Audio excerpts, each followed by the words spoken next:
Hello and welcome to the Penno Channel for this match reaction to Liverpool 2, Aston Villa nil. That is now the fourth defeat in a row for Villa in all competitions. And yeah, I feel like it was a game we played better in than previous games. I thought we gave Liverpool a good game at Anfield, but just elements of poor decisions in the final third, as well as unforced errors costing us once again. Um, I think that will be one of the toughest games Liverpool have played in terms of what they did because they weren't as free flowing as usual, especially in that second half. But yeah, Villa just costing themselves and they'll be kicking themselves from the errors they've made and the opportunities they had in transition where they just failed to play the correct ball or the correct final pass, and it cost them. Um, it's not looking good in terms of form wise. Yeah, we haven't won in the last three in the Premier League. Um, that goal against Bournemouth, it's kind of just a kicker because if we'd have scored that and won that game, we'd be third, still on 20 points. So yeah, it's a bit of a kicker. It's tight in the league. I think we've gone down to eighth, potentially ninth now, with teams below us still to play.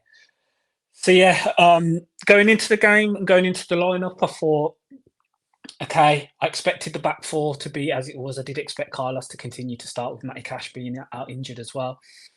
Um, we went a bit more attacking. No John McGinn starting lineup, which I wasn't sure was going to happen, but I did like that. I did like Ramsey playing off the left, and then Watkins and Rogers up top. Um, yeah, so the first half is very open. It seemed at times. Liverpool attacking with a lot of intent when they could, and Villa also were showing signs, especially towards the second half of that first half period. We were really showing signs and getting on the front foot. But again, in a game, it's our own doing that's cost us goals. Both goals have been from our own undoing, been from our own mistakes. Even the other big chance Liverpool had was from our own mistake. How are we conceding from our own corner? And then two other times within the game, how are Liverpool having big chances off our own corner? It don't make sense. Like, obviously now, I used to think it was the defensive coach or Unai who would control set pieces and the actions of set pieces, but obviously it was an attacking set piece. So McPhee sets up of how the players are going to be shaped and who's going to be dropping back. And we got caught out twice. And it's been coming because on a number of occasions this season we've been caught on transition from our own corners. The delivery wasn't good enough for each time, not beating the first man. But then there was another action before that happened. I think the ball for the goal, it's like pinball, and Van Dijk manages to clear it, and then they just have a 3-on-1, and there's nothing. If they make the right decision, which Liverpool 99 out of 100 are going to make the right decision, they're through on goal. It's just poor play from our own corner. You can't be conceding goals from your own corners like that on transition against a side who's probably one of the best in the league at transition, if not the best. So just stupid mistakes, just costing us again. Stupid setups. And I thought the first half, tactically, we did well. We restricted Liverpool, we restricted their chance creation. They didn't have too many big chances or good opportunities of sorts. There was a few long ranges which Martinez dealt comfortably with. But apart from that, the other big chance was Nunez missing a one-on-one, which was again from our own set piece, and then the Nunez goal as well. It's just poor, man. And it's just like, in a time when you're in a rut, those little fine margins are what's going to cost you, and it's cost us again today. I thought we did well first half. The attacking fluency looked a bit better, but the decision making in the final third is really getting to me. I thought Morgan Rogers at times today's decision making was poor. That's just the final bit of detail he's missing. He's almost complete. If his decision making spot on, he'll be some player. But sometimes the through balls or not relaxing on the ball, he was too gun ho in trying to get past players. It's difficult when you're up against a Kanate and Van Dijk, obviously, but I thought his decision making was poor today in times. I thought Ramsey was the best player in the first half for us. I thought he was getting up well with the ball. But again, there was some times when Digne was on the overlap or they had an option, they were just making a poor decision. Ramsey had a really good chance when Digne made the overlap. He drew Kanate and I think Trent to him as well. Or it might have been Conor Bradley on the time, but I think it was Trent. Ramsey had an open space and he just dallied on the ball, and Gravenberch managed to get back and make a tackle. Yeah, man, we were getting into good areas, and the set piece was working really well as well. Obviously, we had the header from Anana, which was a brilliant save.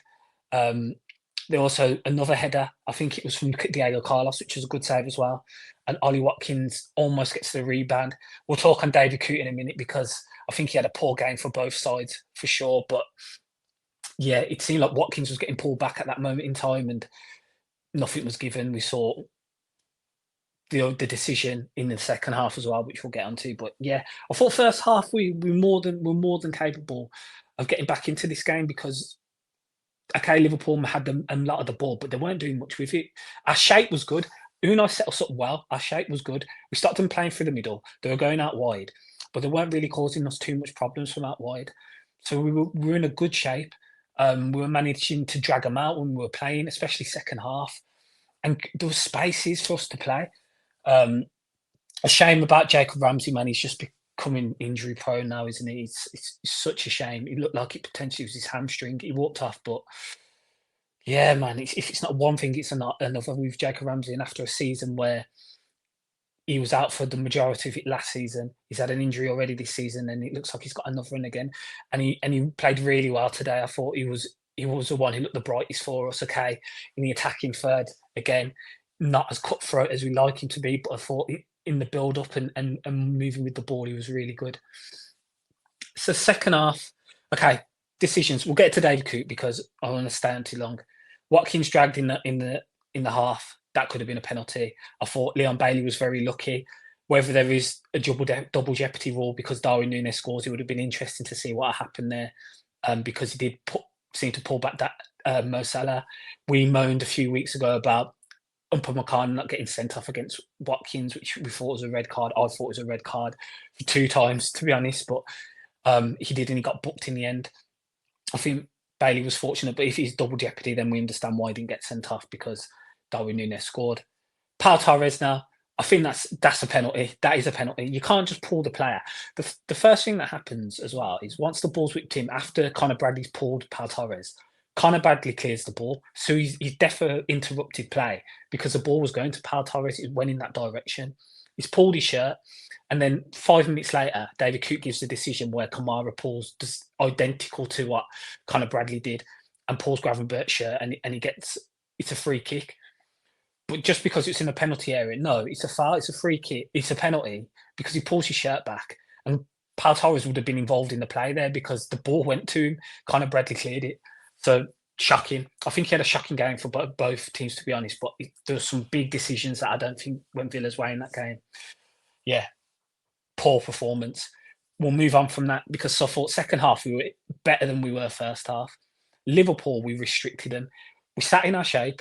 We let them have the ball. They couldn't play through us. And when they tried to, we'd intercept. I thought McGinn early on in that second half, he had two good opportunities where two good bits of play where he intercepted the ball early. But again, our final third decision making, Rodgers had another chance of slotting Watkins, got intercepted.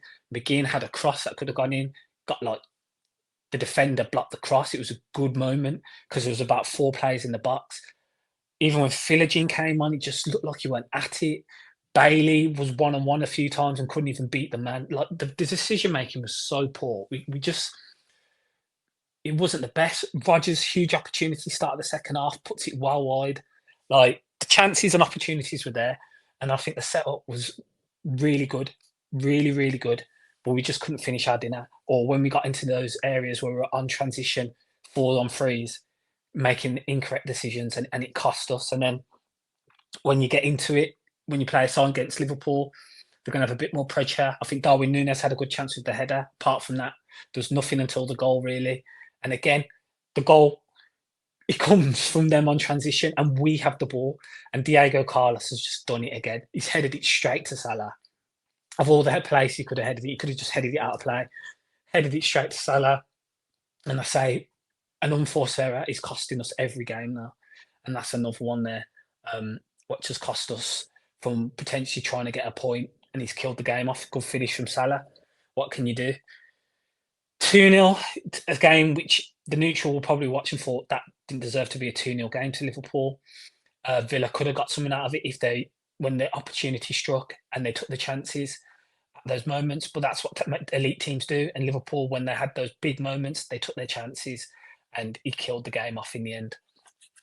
So yeah, to concede so easily on transition is poor.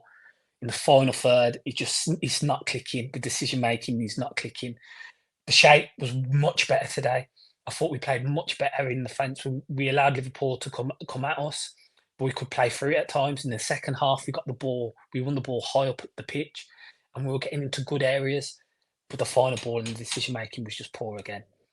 We move on now. International break has come at the perfect time. We go on to Crystal Palace at home after it. But yeah, 2-0 defeat, but we move on to the next game. Thanks for watching.